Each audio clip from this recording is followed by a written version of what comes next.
introduce Rachel, although I think everybody seems to know Rachel already, which is great. So, our land acknowledgement statement. The Lillian H. Smith Branch is on Indigenous land. This is the traditional territory of the Haudenosaunee Confederacy, also known as the Six Nations Confederacy, the Wendat, and the Mississaugas of the Credit First Nation. Toronto Public Library gratefully acknowledges these Indigenous nations for their guardianship of this land. We'd also like to remind and reaffirm, as Torontonians and Canadians, our accountability to these Indigenous nations and to all Indigenous peoples and communities living in Toronto.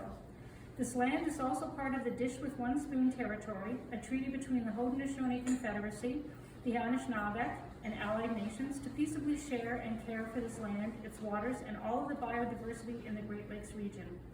All those who come to live and work here are responsible for honoring this treaty in the spirit of peace, friendship, and respect. So, just a little quick intro to the Merril collection. If you have never been here before, we are one of the 3 largest libraries of science fiction, speculation, and fantasy in the world, largest in Canada. We believe we're the largest one that is open to the public. You can just walk in off the street. We've got about 85,000 items that anybody can peruse. Fiction, non-fiction about the fiction, pulp magazines from the early part of the 20th century, role-playing games. We've got the largest role-playing game collection of any institution in the world, a large collection of graphic novels, and as I say, we're open to the public. You don't need to have a library card, just to bring some ID. We do ask that people put bags in lockers when they come to visit, and we don't allow food or drink. Some of our books are very rare. Our oldest book is 1751, and we don't want anyone spilling anything on it. So I'm going to introduce Rachel. As I say, it seems that everybody knows Rachel already, but she is launching her debut novel, Cascade, a story of politics, magic, and climate change. And over to you, Rachel. All right, thanks so much for having me. It's a wonder and an honor to be speaking in what I can verifiably confirm is the most magical library in Toronto. When you walk through that front archway between the 2 griffins, you're transported into a world of infinite stories and infinite imagination. It feels like the sort of library that you'd find in a fantasy novel. It feels like a portal to a different world. And for a first-time fantasy author, it feels a little bit like the big leagues. So it feels even more so like that because I just came from work, and I think most of you know me, but for those of you who don't, I work in a high school. And that is about as unmagical a place as you can get. So teenagers are a really tough audience. If any of you are writers, if you ever feel that your ego might be getting a little bit too big, you can fix it by telling a teenager all about your writing projects. They will bring you right back down to earth. They do not care about your writing or anything else. But who can blame them for being unimpressed? My job is to educate them, to prepare them for the future, but that future doesn't exist. I'm not even educating them really for the present that they're living in. They're already living in dystopia. By the time they graduate, they're very likely to have contracted, maybe several times, a deadly, disabling disease that attacks, among other organs, the brain, the mind, the imagination. We did that to them. Just last week, on a whim, their government decided that the Charter of Rights and Freedoms isn't worth the paper it's printed on. In their lifetimes, fascism has become ascendant throughout the world, and along with those very same fossil fuels that are leading to climate catastrophe, fascism happens to be one of Canada's biggest exploits. The summer that just passed, with its wildfires and its hurricanes, is one of the hottest on record. But like the name says, it's the coldest summer of the rest of their lives. They will graduate to student debt, to workplace precarity, and to mass extinction. And my job is teaching them about our history. I should be teaching them how to overthrow the very system that has chosen short-term profit over long-term survival. But if I knew how to overthrow capitalism, we'd be having a very different conversation tonight. Besides, the curriculum is the curriculum, and I'm a cog in that very same system.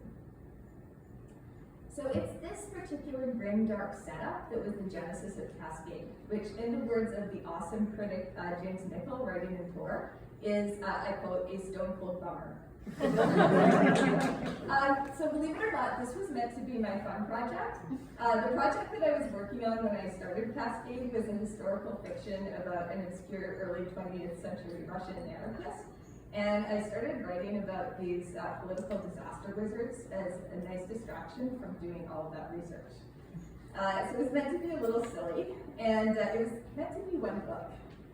So when I gave an assignment to my class, I told my students to always read the instructions, and then read them again. So what are the instructions for writing your debut fantasy novel?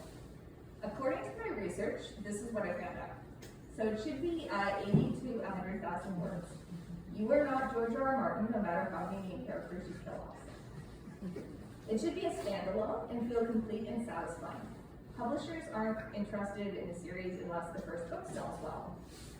You should stick to one genre. Cross-genre books are harder to market. And I don't know if you've heard this or not, but life is pretty depressing right now. So grimdark is out and the market wants hope punk and cozy fantasy. So another way that teaching teenagers grounds you is that they never follow your advice, no matter how sensible it is. And I can't blame them because, like my students, I didn't read the instructions either. This is especially embarrassing because before I became a teacher, I worked in publishing. But I still went and wrote a book that was 140,000 words, cross-genre, and ended on what I've been told is a brutally depressing cliffhanger. Personally, I disagree that a story with as many dick jokes as Cascade has can be considered all that depressing, but I have a warped sense of humor. It has very little commercial potential. It's too weird for the political types, and it's too political for the sword and sorcery crowd.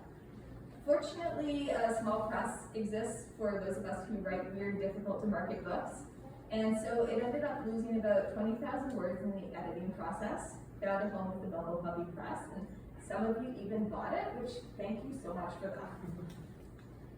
Cascade took me about 5 years to write, and a few more to edit and query, and then edit again, during which the book and the world went through some changes. Collectively, we lost a lot more than 20,000 words. I started writing it in about 2015, during a time when it felt like things were getting kind of bad. The previous few years had introduced the phrase jobless recovery into all of our vocabularies, but Occupy in response hadn't done much in terms of confronting the capitalist global hegemony that had widened income inequality to Great Depression levels. By 2015, the effects of climate change were undeniable. The 2014 IPCC report warned that we had a limited amount of time to keep the global surface temperatures from rising above 1.5 degrees. In Quebec, where my family has its roots, the Quebec Charter values threatened the religious freedom of public servants, and particularly attacked Muslim women. It seemed like the time was about right to write a dystopian novel about political dysfunction in Canada. That is to say, things were pretty dire. Not as dire as they get just a year later, though. We still had David Bowie in 2015. For some context, when I started writing it, there was a throwaway line about how America fractured, beginning with the election of a reality show host as president, which at the time seemed absolutely ludicrous, and I apologize if my writing ability actually does have the power to manifest reality. I swear I didn't mean to. The way I see it, there's two main problems with near future fiction. One is that reality overtakes the story. It's easy to become dated. The show Veep had to cut an extremely funny joke due to Trump. Charles Stross once said that he had to abandon a whole novel. During the time it took to write a book that has disaster and rising fascism as a major plot point, I was only ever one step ahead of history. I wrote the last few chapters in the spring of 2020, under lockdown. There was a coup attempt down the street from my publisher when I was finalizing the edits. I ended up texting my publisher about that last one.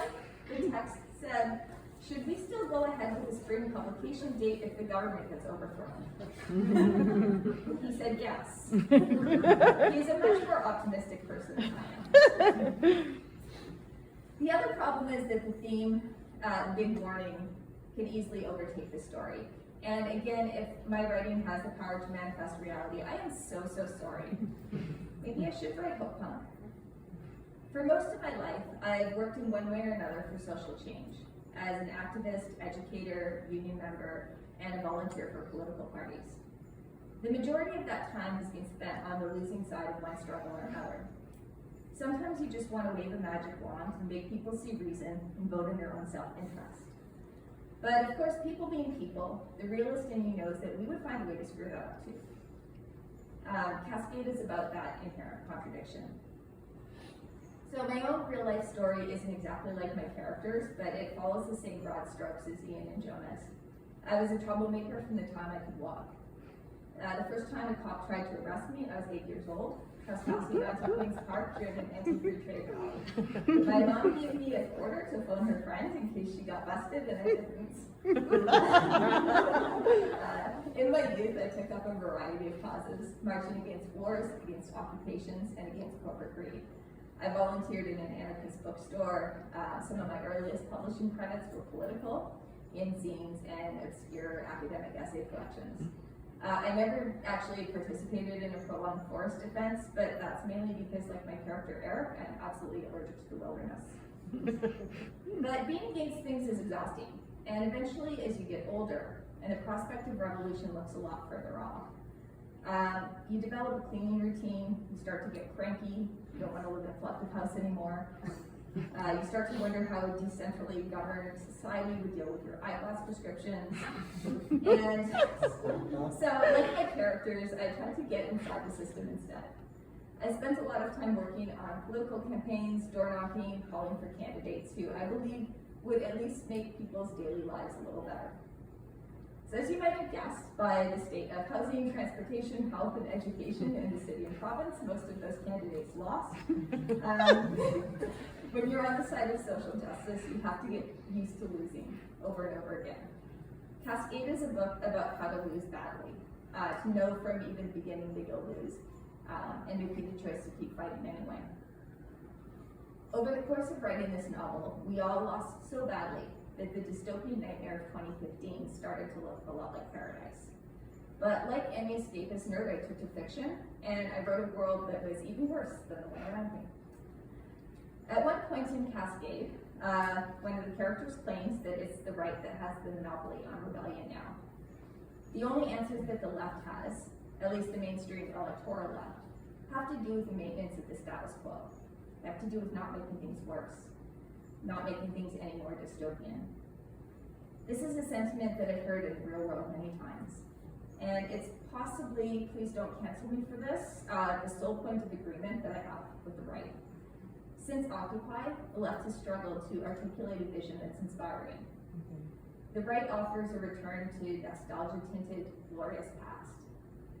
The left says that 1.5 degrees warming is no longer possible, but hopefully, if we're very frugal, we suffer a lot, we won't blow past 2.5.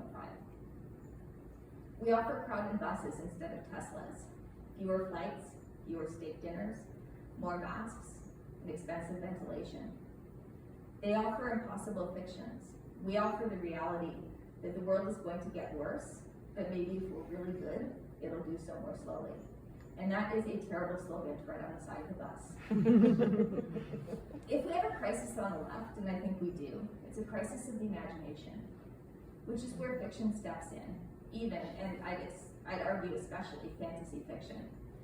Fantasy as a genre offers a prospect of transformation, of magic. One of the questions I'm always asked is why I wrote Cascade's story as a fantasy novel.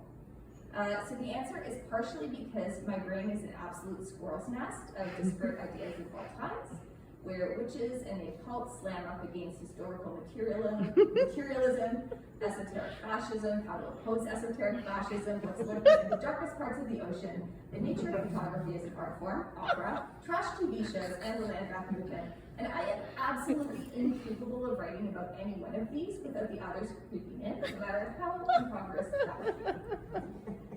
The serious part of the answer is that it absolutely did not start that way. It began its life as a political thriller, the story of a well-meaning government brought down by its own internal contradictions. and by the wolf of authoritarianism hidden in the sheep's clothing of modern conservatism. And it could have stayed very much in the realm of the possible, that mythical 15 minutes into the future that's the stuff of airport novels. And it probably would have stayed one book that way. But that wasn't the story I wanted to tell. Dystopian fiction was pretty hot when I started writing Cascade, and it's easy to dunk on YA dystopian fiction, but I'm really not a fan. It sounds like it should begin with voiceovers. In a world where everyone is divided into Myers-Briggs personality types, one girl becomes blank. Will she triumph over Evil Incorporated? And which of the two hot boys will she choose? I don't want to be too harsh. But YA dystopian fiction sparks the imagination, but often it fails to develop on its promises to incite the youth to critically engage with the problems of the world around them. But classic dystopias, I love those. They were always interesting to me. And they tend to have a national character. So in a British dystopia, you struggle, you resist, but you eventually become the system that you once strove to oppose. American dystopias, you're probably going to die, but your ideas will triumph and outlive you. All of this always happens off screen, so we're never shown the revolution, only the moments of sacrifice. The horrible truth at the heart of the dystopia is revealed, and in the scene change between pages, the forces of good eventually win. Sad endings are un-American. Canadian dystopias are different. You kind of muddle on. The regime survives, you survive, and somehow that's enough. At least we're polite about it. There's a lit, thick, realist streak that runs a mile wide through Canadian dystopian fiction, and I am here for it. All of this is a feature of the genre, not a bug. Dystopias are meant to identify problems and issue dire warnings, not to fix them. If you want to write about fixing them as well, you have to add another genre, marketability be damned. So that's why Cascade had to be fantasy, or at least have a fantastical element to it. Fantasy, thanks to a few well-known authors who shall not be named, gets an undue rap for being conservative. That's deeply unfair. It ignores the progressive legacy of authors from William Morris to Ursula K. Le Guin, to Octavia Butler, to N.K. Jemisin, to China Miéville. The entire left-leaning genre of magical realism, the new weird, and every single author who uses the imaginative scope of the fantastical to confront real-world oppression. Even Karl Marx was not above taking inspiration from speculative fiction, referencing the Gothic in his work, and referring to capitalism as a vampire. In modern terms, we would call him a giant nerd and a fanboy. So I'm not arrogant enough to put myself in the company of these writers, though if anyone is inspired to start a revolution after reading Cascade, I will take the compliment. But theirs was the legacy that inspired me to bring a flood of magic into a novel about Canadian politics. So in the process of trying to market this weird book, I've ended up connecting with other writers of climate fiction. Writing is like being a college kid in a horror movie. Don't go off alone.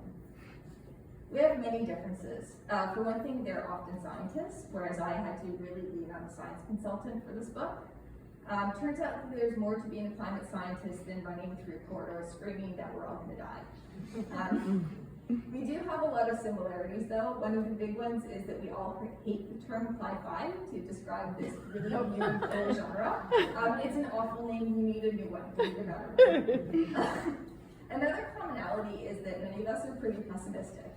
Whether writing realism, fantasy, science fiction, or the numerous micro-genres like pop-punk and solar punk and biopunk that have emerged in the last few decades, we are all ultimately bound by the law of thermodynamics and by the realities of a warming world and a political class ill-placed to fix it.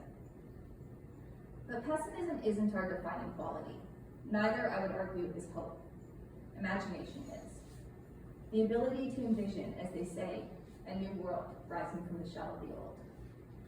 As they put it during the May 68 uprisings in Paris, time for imaginative political intervention if there ever was one. Be realistic. Demand the impossible. So writing a climate change novel as fantasy added some wrinkles, and I hope some interest. There's no point in writing propaganda or a political novel with big themes that would preach to the converted at best and put everybody to sleep at worst. We all know why the world is ending. We all know what's killing it. We have nonfiction to tell us that, or we could just look out a window. The focus in fiction isn't the facts or the science. We know enough about that by now. By casting this story to be removed from reality, in the realm of the fantastical and magical and the metaphorical, it gave me a certain type of freedom to focus on the people. It added a sense of strangeness and the uncanny that I think that we forget about when we think about things like climate change or even climate crisis. In the world of Cascade, the land itself is monstrous, rebellious. It sprouts demons and an invasive plant known as shriekgrass that is rapidly taking over the wilderness.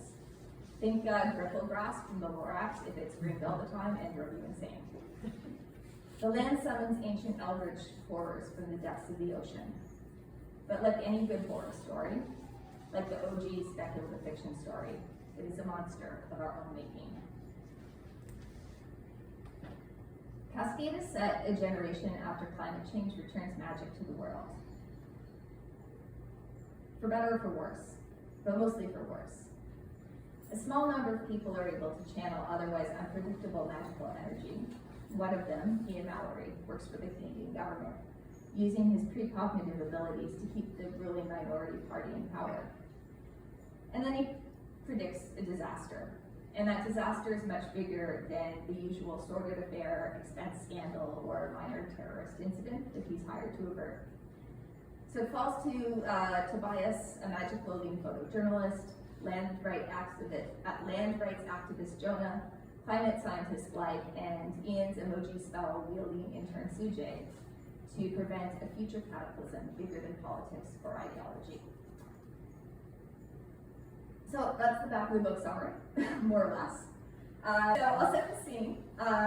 This is in late September, and just as things are starting to look almost under control for our heroes, a construction crew building a suburban development in Alberta stumbles on Wellspring. So these are sources of subterranean magic that poisons the land around them, turns humans and occasionally animals into demons if they get a little bit too close for too long. But they also generate a lot of energy. So there's a bit of a debate about what to do with them and whether they can be used to benefit society or, at the very least, make someone a lot of money. So Ian's decided to go see this new discovery for himself, and he drags along his intern Sujay with him both for magical backup and for emotional support. Okay. Now I have to find the place. Shriekgrass grows in the places that magic is touched, where no other life can gain a foothold. Pale and spindly, sharp fronds edge its drooping stems. It sways in the wind like the legs of a centipede or a human spine. It screams when cut, groans where it pushes through the dry earth and the cracks in the pavement. A boy in school had once told Sujay that all plants feel pain. And the smell of freshly cut grass is actually chemical terror to the lawnmower blade. Plants, she understood, but didn't quite believe, were constantly communicating, but at a register that humans couldn't perceive. Only the sentience of shriekgrass could be proven, a thin cicada death rattle heard across the prairies. Only shriekgrass, it seemed, felt horror and pain, not only in leaving the world, but in entering it. As their plane met the runway, she could see a sea of mauve shriekgrass where wheat had once grown. It was rare in urban centers. She'd seen the odd patch on a neglected lot, but it was something she associated with remote, distant places, with countryside gone to wild, another signpost of nature's revenge. She remembered that old song, and the shriekgrass grew around, and the shriekgrass grew around, and waited for Ian to say something, anything to break the earworm. Instead, he stared out at the gray tarmac, broken by the near gray of the shriekgrass, fading into the even paler gray, the fog-choked sky, and to Sujay's tired eyes, seemed as drained and ethereal as the landscape when it rose up towards them. The super summer had hit the entire province with droughts and wildfires, but Fort McMurray was even worse than the smoking crater of hell that it apparently usually was in late September. Ian seemed unbothered until they cleared the sweltering tarmac and launched into a torrent of semi-comprehensible by the lards and by the fiddler's buck dance. apparently directed at whoever, amid the dying hordes of his parents' generation, was responsible for fucking over the global weather systems to such a degree. The ride drove an old gas car. The driver was about Ian's age, nearly as skinny, his skin sun-baked, hairline retreating into white boy dreads. He clasped Ian in a giant bear hug, which Sujay didn't realize was a thing people were allowed to do without getting their hands bitten off. Damon, Ian said, half greeting, half warning. She shouldn't have been surprised that he had friends here. Ian had been everywhere. The rising oceans and the falling dollar, eroding his roots just as swiftly as his own restlessness would have eventually done. The last scion of island men who couldn't stay put, who followed the harvest in the oil fields and the potash mines, clinging to their accents, their sentimental music, and their Wi-Fi connections. It's been forever. Damon ushered them into the car. There was a pistol lying on the front seat next to him, which he moved so that Ian could take the passenger seat. He smirked at Sujay's obvious discomfort. Demons, he explained, which only made her more twitchy. She sat in the back, watching the two men, friends from the bad old days, to hear Damon describe it, catch up. He rolled the sleeves up to his elbows to reveal scarred arms and, incongruously, a roughly rendered tattoo of a rabbit silhouette with empty, almond-shaped eyes as he started the car. Looked familiar. Is it from something? Damon kept glancing at her through the rearview mirror. That your new sidekick? I don't have sidekicks, Ian said. I get interns now. Wizards gotta have sidekicks, or apprentices, or what have you. You had that native kid back in the day used to follow you around. Jacob, Joseph, Jonah. He works for me too. Damon snorted. Fuck, seriously? I'd have pegged you for going the pensions and death route. Not him. Not in a million years. Sujay settled for staring at the plastic drop sheet, duct taped into place in a rusted metal frame. They bumped over the broken road. The air outside was dense and moist, and hissed into a thick layer of steam where it met the parched earth. There were shadows in the mist, disappearing as quickly as they appeared. Shapes that might have been trees, or telephone poles, or demons. The bipedal version of shriekgrass, the thing that men became when they drew too close to magic. It was just going to be some shitty suburb, Damon was saying. Now the development company's going to be rich when your lot buys them out. That's not the plan, Ian said. Oh, that's what you say now. With this farce sniffing around, your guys see the dollar signs, they're going to change their tune real fast. To Sujay, he said, you know this guy used to be a card-carrying anarchist? I didn't know anarchists got cards. It's all mushrooms, you know. Magic is a fungus. You get infected by the spores, you're an MAI. You get a bunch of people dosed, and the next thing you're seeing demons. Really, Ian drawled. Damon didn't stop talking. You into that mind control mojo, Mallory? This far, they got these new chips. Basically juice them up with magic, and then zap, they own you. You're basically a slave to the wizards now.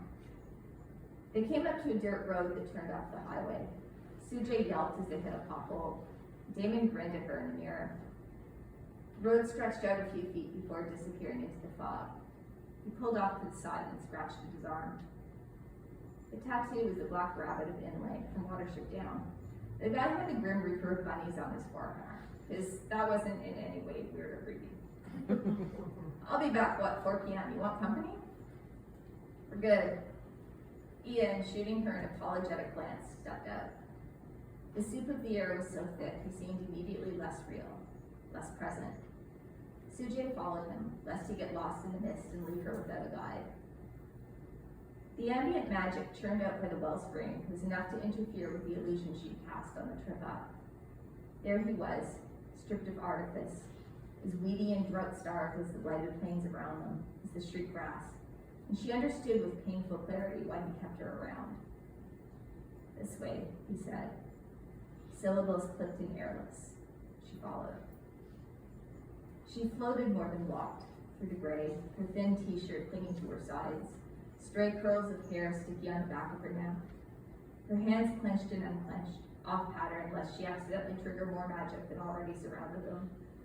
She could all but feel the air thick between her fingers. How do you know? His eyes were open, but they might as well just not have been.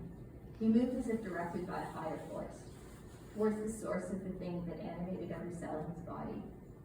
She tried to feel it too, even squeezed her eyes shut, waiting for the wellspring to guide her, but all she felt was a white noise static, tingling in the tips of her fingers, and the fine cilia of her lungs. What if there were, she stopped, you know, the people who, she squinted into the fog, demons, whatever, I mean, we don't have guns or anything. Ian laughed. You think guns would help? Damon keeps his for himself, if he ever gets up close and personal. He stopped then, as if he'd seen something that she couldn't. The site's just up ahead, quarantined, in case someone's needs it. She tried to stop thinking about what the shapes in the mist had been, tried instead to reach out, to feel some kind of kinship. The soft black hairs on her forearms were standing on end, her skin itchy, but she'd fallen asleep in the grass and awoken covered in ants. It's not going to transform us, Ducky. Might eat you, but you get to die human, or at least as human as you are now. You can start here. Start? Warden. He had a notebook out, was scribbling the pattern so hard that sparks flew from the tip of his pen. God, she'd been so stupid, playing with emoji spells in her bedroom, casting glamours in the office like she was trying a new makeup technique, without even thinking about what she might fall down. She didn't have the paltry excuse of having read none of the right books. She knew, like every genre-savvy nerd with the bulk of human myth and legend at her fingertips, power had its price. Ian had turned shriekgrass gray, every bit of pigment leached from his body because of what he'd done, what he'd been asked to do in the name of fixing the mess previous generations had left behind. He'd done more and more, every fraught negotiation, bitter compromise, until he was little more than an empty husk.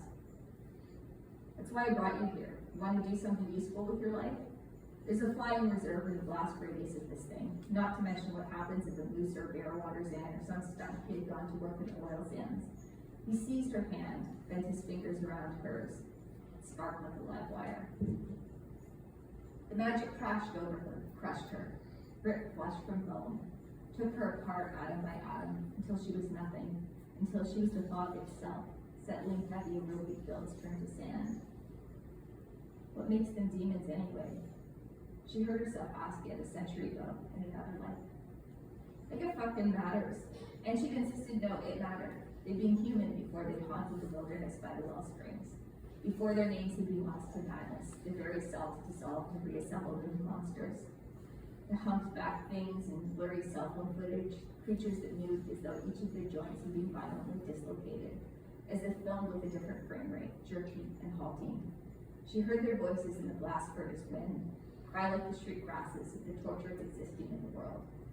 There were things that lived just beyond the horizon, at the end of her own story, their fortune. And the street grass grew all around, and the street grass grew all around. Ian's nails clawed into her wrist. The loose cable of ward magic thrashed and jumped, looking for something to connect to. I am Sujaya Krishnamurthy. I am 22 years old. I have a mother and father and an older brother who are not proud of me. I am a fucking wizard, just like Ian, just like Basse Singh, and I am not afraid. Grew all around, and the street grass grew all around. Sujay. Strands of magic cobwebbed in the thick air around him. She blinked rapidly, fought the weight of the fog on her eyelids that was willing them to shut into sleep. Just beyond, she could feel the fog coalescing into pattern. The Morse code she squeezed out into her stress balls. Ian's labyrinthine drawings, the photos she'd seen of Basse Singh's resurrected Mumbai, gleaming wet spires dripping in ocean water. Maybe that was what turned you into a demon. That moment where you became subsumed by magic's pattern, forgot who you were before. That couldn't matter. He brought her here to save lives. All around, all around. She caught the edge of the pattern, breathed it in and released it. Magic pooled at her fingertips, burst from her half-open mouth like vomit, her teeth burning white hot against her lips. Her newly spun ward, a shade deeper and greener than Ian's, twined with his, coalescing into solidity and spreading through the mist. Shriekgrass wailed, and the ward trembled, but it was holding. 3 strands would have made a braid, would have been stronger, but the spell, threadbare and wobbling, encircled the woods where the wellspring hid. The song said green grass, she recalled, not shriek grass. Just a children's song for a stupid TV show, written before shriek grass even existed. How would she not remember that? Their hands were still locked together until she remembered that Ian was her boss, not her savior, and broke away. She could see almost clearly in his 10-centimeter radius, down to the white crescent-shaped indents that his nails had left in her wrist. The fog was ebbing.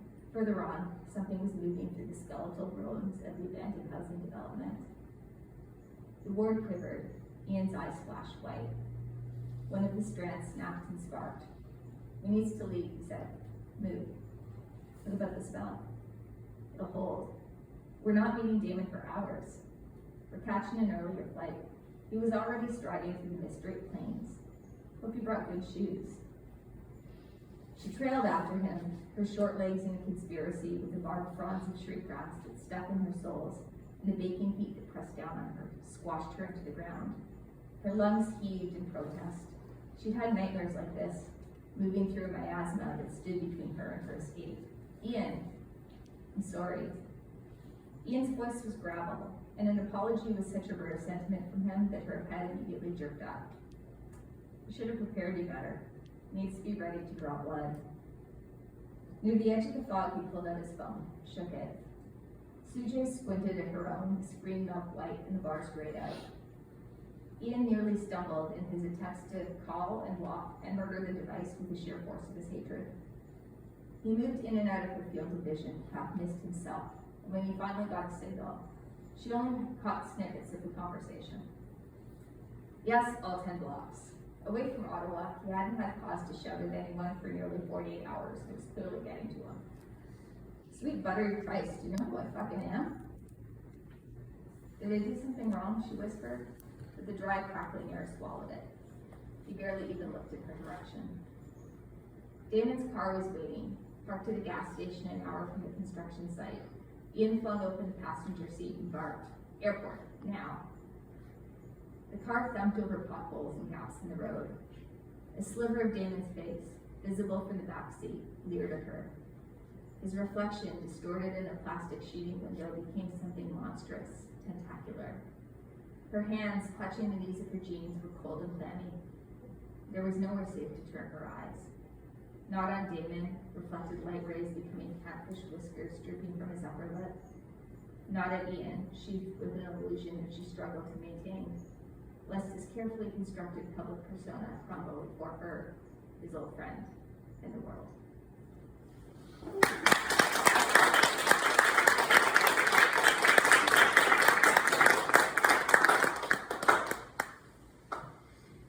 So yeah, I guess I can take questions if anybody has them.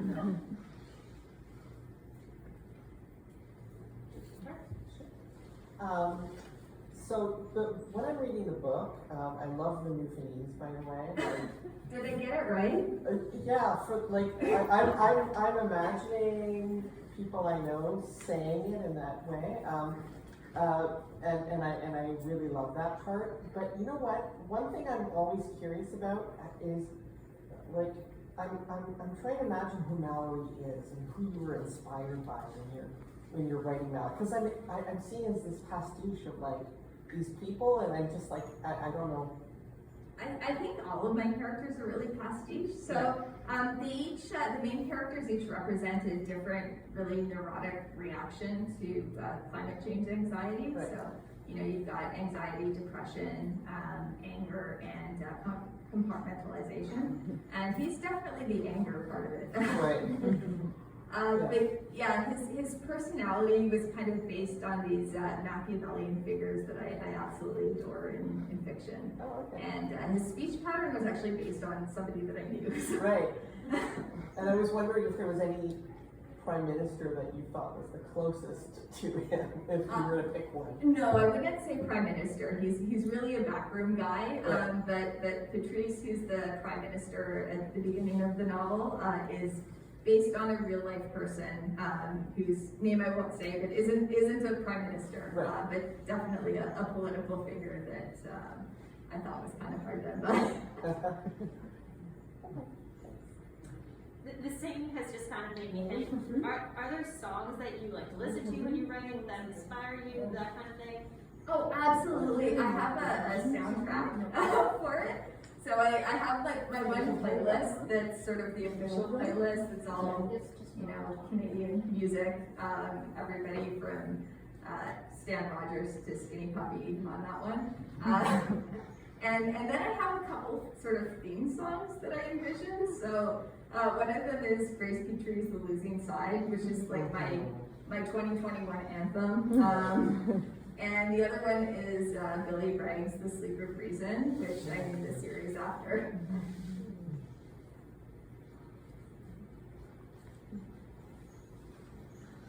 Yes. Have any of your students ready? Oh God, no, it has way too much swearing in it.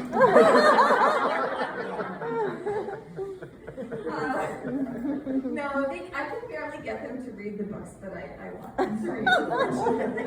I teach Indigenous literature, and I try and get them to read books by Indigenous authors. Now, I have Indigenous characters in the book, and I got a sensitivity reader, and you know, tried to represent Métis culture kind of as accurately as possible, but you know, I tell my kids to read Indigenous books and not nice white lady books like mine.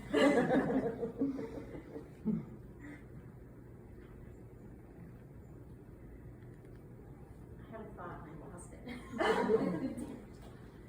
Did you have a favorite scene to write?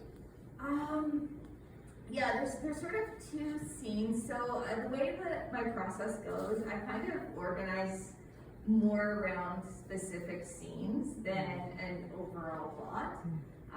So there's one scene towards the end when Sujay is returning to Scarborough and finding the thing that, I don't want to give away spoilers, but finding the thing that she finds there. And that was actually one of the first scenes that I wrote in the book, and it happens in the second last chapter. So it's kind of, I felt like the heart of the story is there. And the other one is at the beginning, and I will spoil it for you. And that's Blythe, who's the climate scientist who kind of gets roped into going in an experimental submarine and plunging into the ocean, even though that is absolutely not what she does. But there's a child involved, and she's a parent, so they figure, well, she's the person who can keep the child under control. And so they go deep in the ocean, and they encounter this sort of monstrous entity that may or may not be dead, and may or may not be Cthulhu. And that scene, so I have absolutely no experience with going in a submarine, spending any amount of time in the ocean. I ended up just watching hours and hours of ocean videos, and then trying to ID all of the fish that she was discovering. And it was honestly so much fun to write that scene. And it completely grossed my first beta writer out as well. So. Yeah. When is the next book coming out? Is it going to be as big?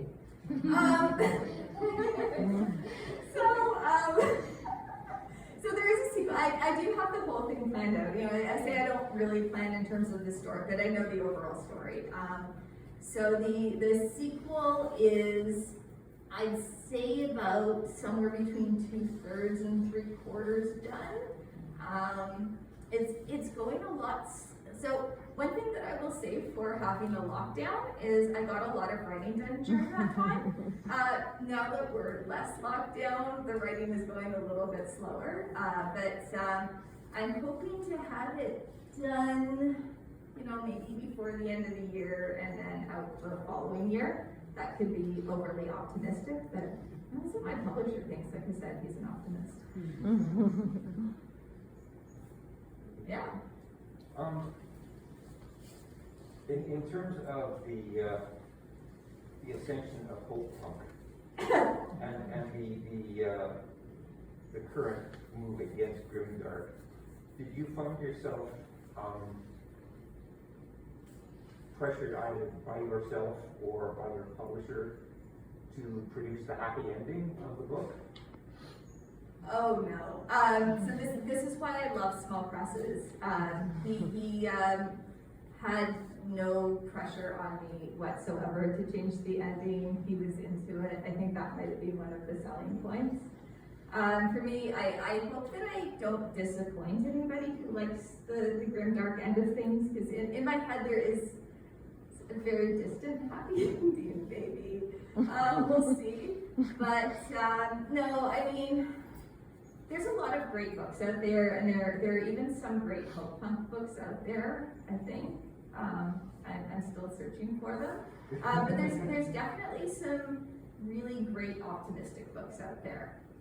But I don't feel any pressure to write optimistic books because they already exist. I can read those if I want to. I want to write the kinds of books that I'm not seeing as much of. How have sales been? Oh, I don't know. I just actually was reading about the merger of two of the big five, and one of the things that came out was that the average trade book sells fewer than a dozen copies. It's not true. It's not true.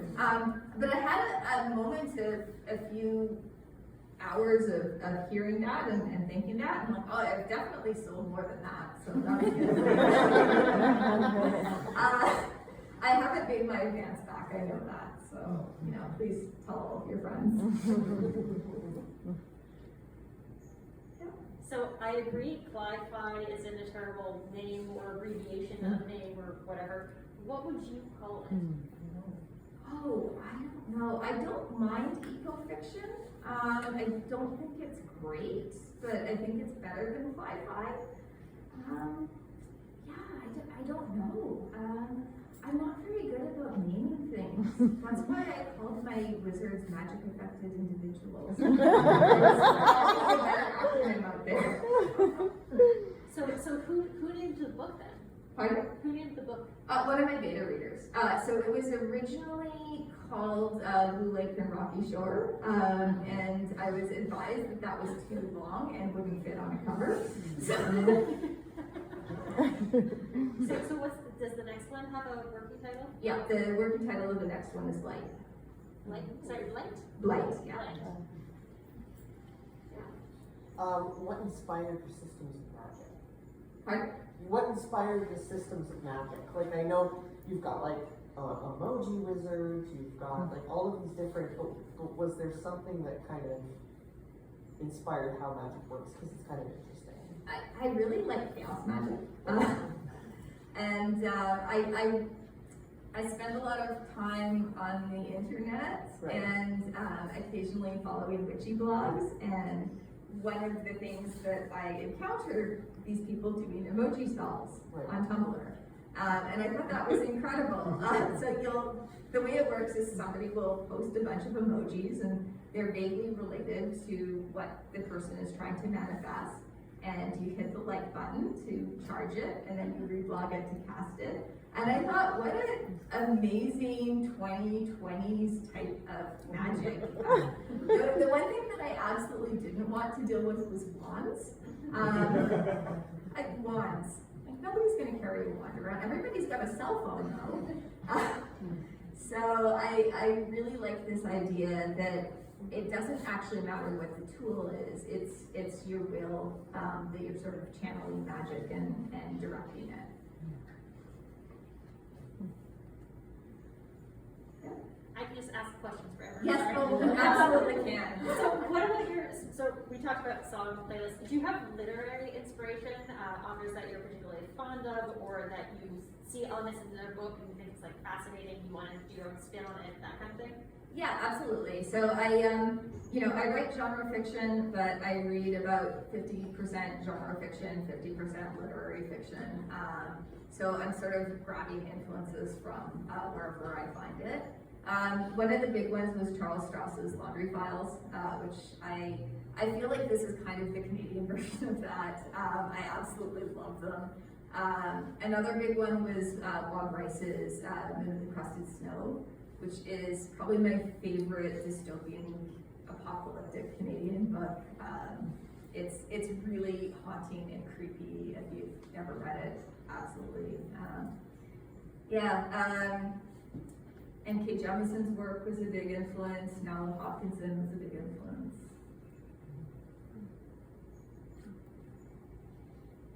those genre, and what about literary? Weirdly, I'd say John le Carré was a really big one. Just having this building tension of, he's writing about spies in the Cold War, and you would expect it to be very action-packed, but 90% of these books are just people having conversations and people observing other people, and these like very, very lengthy meetings, and yet they're so engrossing and so tense.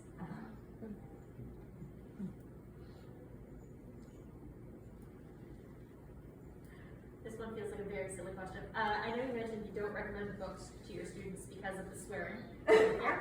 Do they know it exists? I don't know that they know that I exist. I say things. I told them about it. But yeah, I don't always know kind of what goes in versus what I say.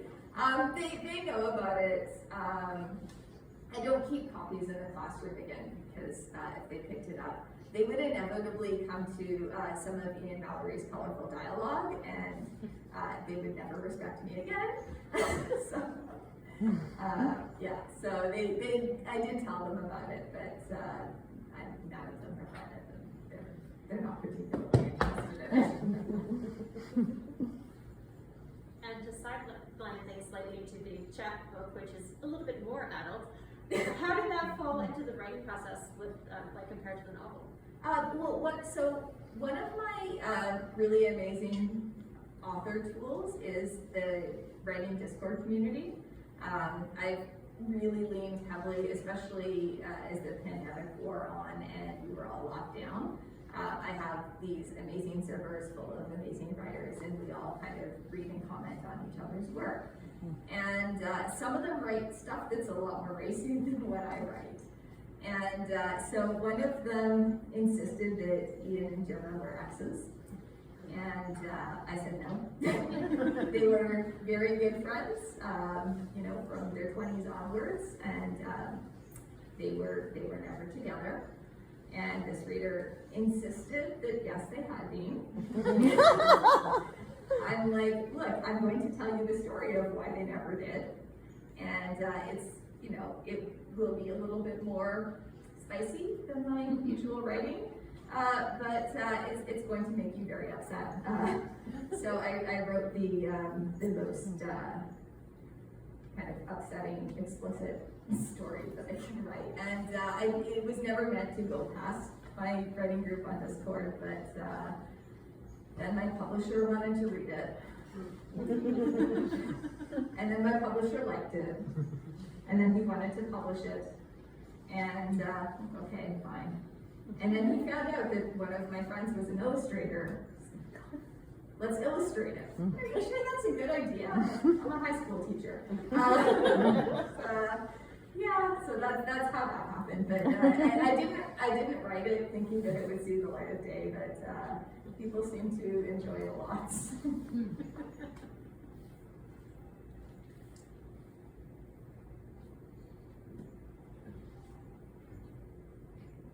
Do we have any more questions? We've got probably about 20 minutes before we have to really start wrapping up. Or you can come up and buy more books. Yes, absolutely. Yes. And Rachel can sign as well. I'd love to get mine signed.